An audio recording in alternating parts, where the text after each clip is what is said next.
네, 국회는 오늘 임시국회 마지막 본회의에서 중대재해기업처벌법과 정인이법, 방지법 등을 처리합니다. 중대재해법은 5인 미만 사업장을 제외하는 문제를 두고 끝까지 진통을 겪었는데요. 네, 국회에 나가 있는 취재기자 연결해 보겠습니다. 박초롱 기자. 네, 본회의는 조금 전에 속개했습니다. 여야는 먼저 중앙선거관리위원과 진실 화해를 위한 과거사 정리위원을 선출한 뒤 바로 중대재해법 표결에 들어갑니다. 중대재해법은 노동자나 사업장 이용자가 숨지는 재해가 발생하면 사업주나 경영 책임자를 형사처벌하는 내용입니다. 정부와 노동계 또 재계의 입장차가 워낙 첨예해서 법사위 법안 소위 심사를 6차례나 거쳤는데 심사 과정에서 처벌 수위나 대상이 국회의원들이 제출한 원안보다 크게 후퇴했습니다.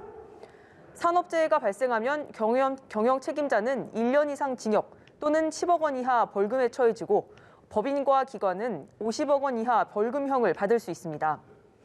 50인 미만 사업장에 대해선 법 적용이 3년간 유예됩니다.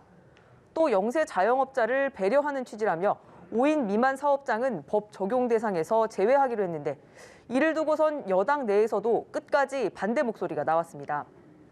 전체 사업체 중 80%가량이 5인 미만인데 2019년 기준으로 산재 사망자의 24%가 5인 미만 사업장에서 발생했기 때문입니다.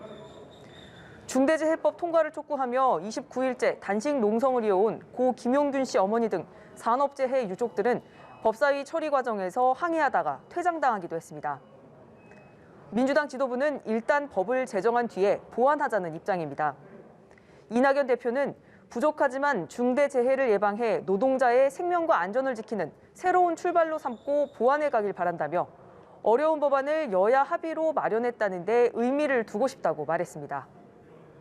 오늘 본회의에선 16개월 입양아가 양부모 학대로 숨진 이른바 정인이 사건을 막기 위한 아동학대 방지법과 부모의 자녀 체벌을 사실상 금지하는 민법 개정안도 통과될 예정입니다.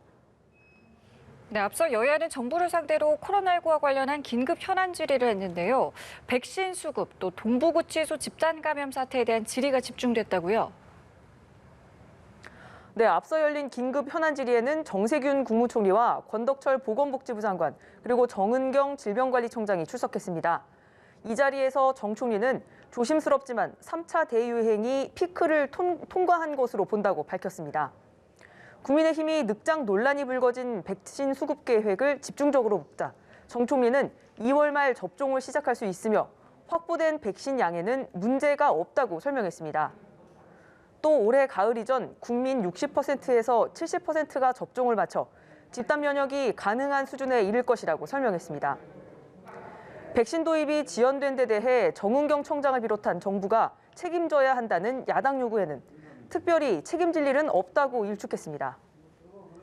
누적 확진자가 1,000명을 넘긴 동부구치소 집단 감염 사태와 관련해선 여야에서 모두 질타가 쏟아졌습니다. 정 총리는 국민 여러분께 송구하다고 재차 사과했습니다. 또 같은 시간 열린 법사위 전체 회의에서 추 장관도 국민께 대단히 송구하다면서도 할 수 있는 적절한 조치를 취했다고 밝혔습니다. 지금까지 국회에서 전해드렸습니다.